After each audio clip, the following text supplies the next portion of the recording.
What's up guys, Tommy Bowyer here from Movie Rewind, and today I'm going to be talking about sequels which are better than the originals. So without further ado, let's get into it.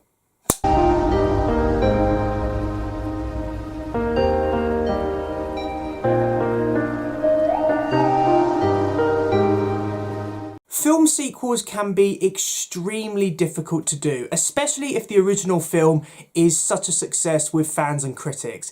It's hard to do the same thing again and make it better, which is why I think we see so many film sequels which don't live up to the originals. However, occasionally there are sequels which are just as good, if not better, than the original. They build on the foundations of what made the original successful and bring it into new territory. So today I thought it would be a great idea if I just discussed some film sequels which I consider to be better than the originals. Now, I am biased, so this list is going to be my personal choices.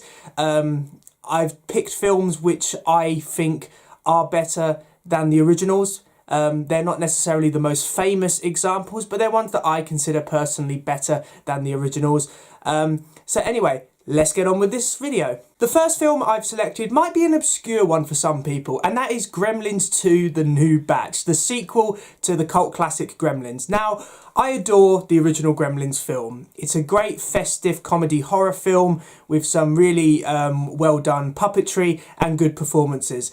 But for me, Gremlins 2: The New Batch is just so much better than the original, and that is because it is basically a parody of the original Gremlins film. I think that the Gremlins are a lot more iconic in the sequel than they were in the original.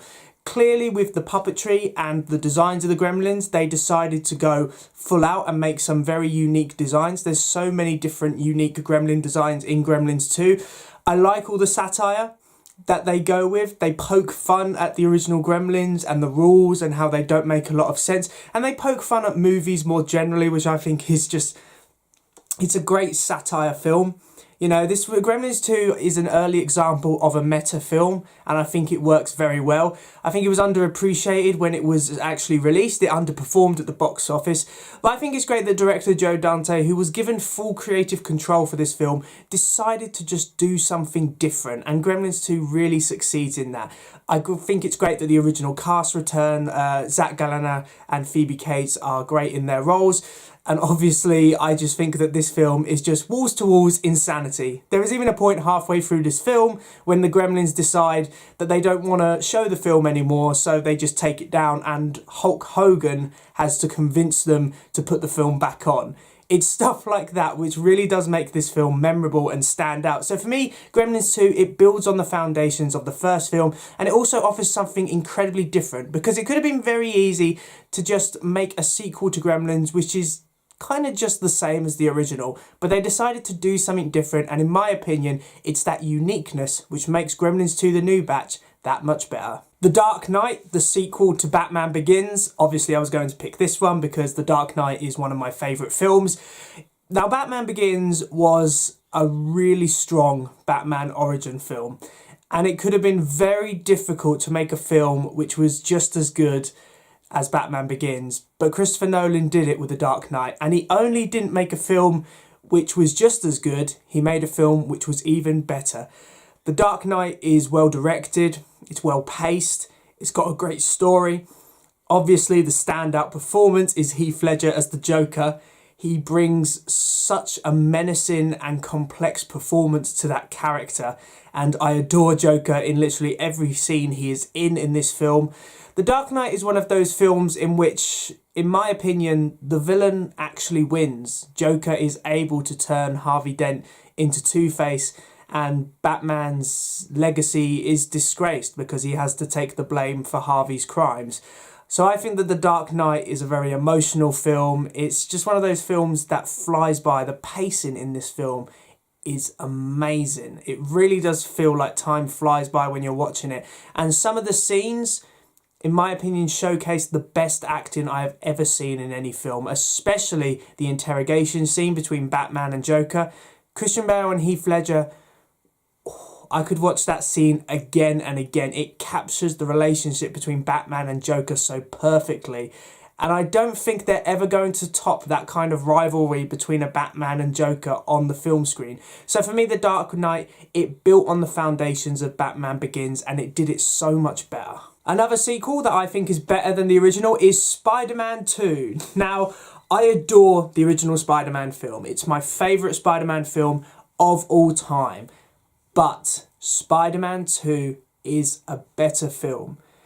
I mean, I remember watching it with my dad, and this was quite a few years ago now, we rewatched it. And he said, I enjoy comic book films, but Spider-Man 2 isn't just a good comic book film. He said, Spider-Man 2 is a good film. And I think that's kind of has always stuck with me, because Spider-Man 2, it is a comic book film. It's not afraid to be a comic book film. Sam Raimi, a big lover of comic books, clearly kept the same tone and style that the original had. But Spider-Man 2 builds on the foundations of the original. We see Peter Parker go through the trauma and responsibilities of having to be a superhero. We see how his decision at the end of Spider-Man to not tell Mary Jane about his secrets and to not pursue a relationship with her. We see in Spider-Man 2 the aftermath, how that is impacting him, how that is slowly killing his soul. And I think that's why Spider-Man 2 is better than the original, because it just continues that story and it does it in such a heartbreaking and emotional way. I mean, the scene in which Peter Parker decides that he is Spider-Man no more, that is a very emotional scene, and I'm not going to lie, I occasionally tear up during it, because it is Peter turning his back on all the responsibilities that he learned in the original film. Spider-Man 2 is also helped by having Alfred Molina's brilliant portrayal as Doc Ock. Doc Ock, unlike the Green Goblin, is a more tragic villain, a villain who is being manipulated by the mechanical arms into completing an experiment which he knows is going to destroy the city. And I think it's a very tragic villain, especially by the end of the film when he sacrifices himself, he redeems himself for the crimes he's committed. And I always found that a very good way to round off Doc Ock's arc, because it went full circle. He went from hero to villain to hero again. For me, Spider-Man 2 is just a very well-written film. If you remove the comic book and superhero elements from it, it is really just a drama about a man who has fallen in love, and how him choosing not to be with that person is just slowly breaking his heart. So Spider-Man 2 is a fantastic comic book sequel. I would say it's the best comic book sequel of all time, and if not, the best comic book film of all time. Now, next I've decided to pick Friday the 13th Part 2. And I can hear some people saying, why have you picked this one for? It's not exactly 5-star cinema, you know, it's a slasher film.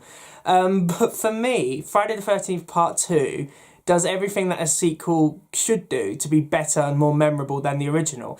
Now, the original Friday the 13th, it's not necessarily a bad film, but it is, you know, it's pretty much your average slasher film. It's Sean S. Cunningham trying to do a Halloween film, because obviously Halloween revitalised interest in the slasher genre. And I know some people will argue, well, you know, Friday the 13th, it was one of the original slasher films, so, you know, all of the stereotypes, all of the cliches, it was technically the film which helped start it all. And that is true, don't get me wrong.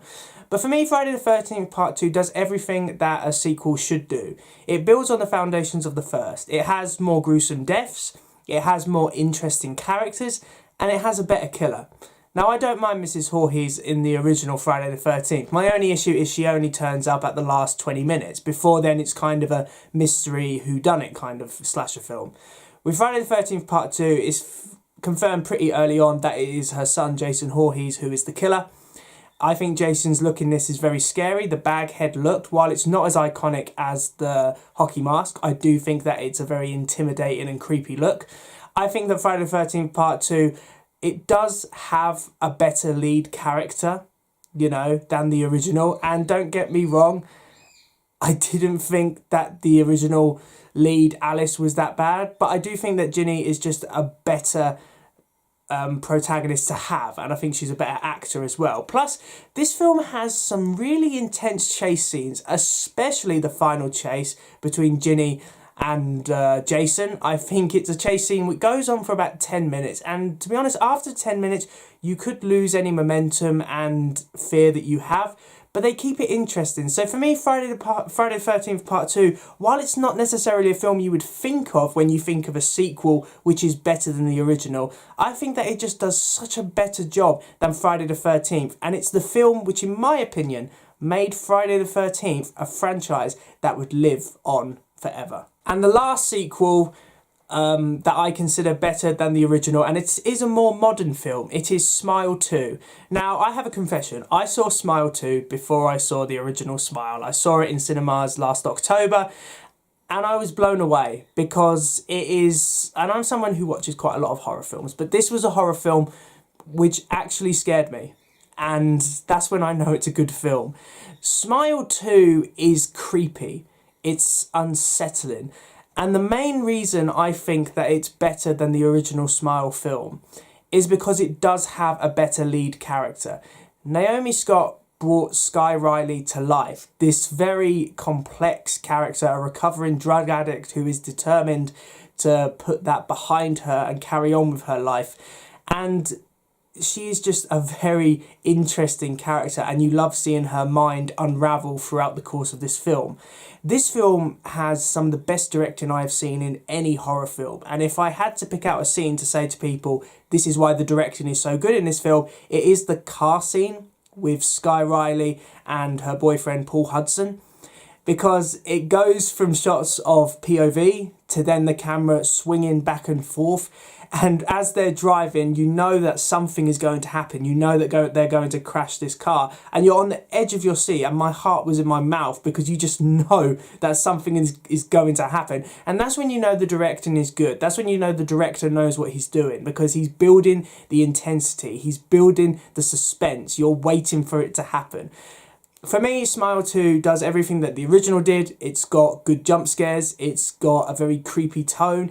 It adds some more mystery to this Smile demon and actually what it is going to do and what it is about. Plus, the ending of this film is so much better than the original, because you know that when Sky does what she does on stage, every single person in that audience is now at risk of being infected by the Smile demon, and that just leaves it on a brilliant cliffhanger, and you're waiting for the third installment. So for me, Smile 2, it built on what was already a really creepy and really unique horror film in the form of Smile, and it did a better job. So thanks for watching, guys. I really do hope that you enjoyed this video. Please remember to like, comment and subscribe in order to receive great and maybe even improved quality content in the future.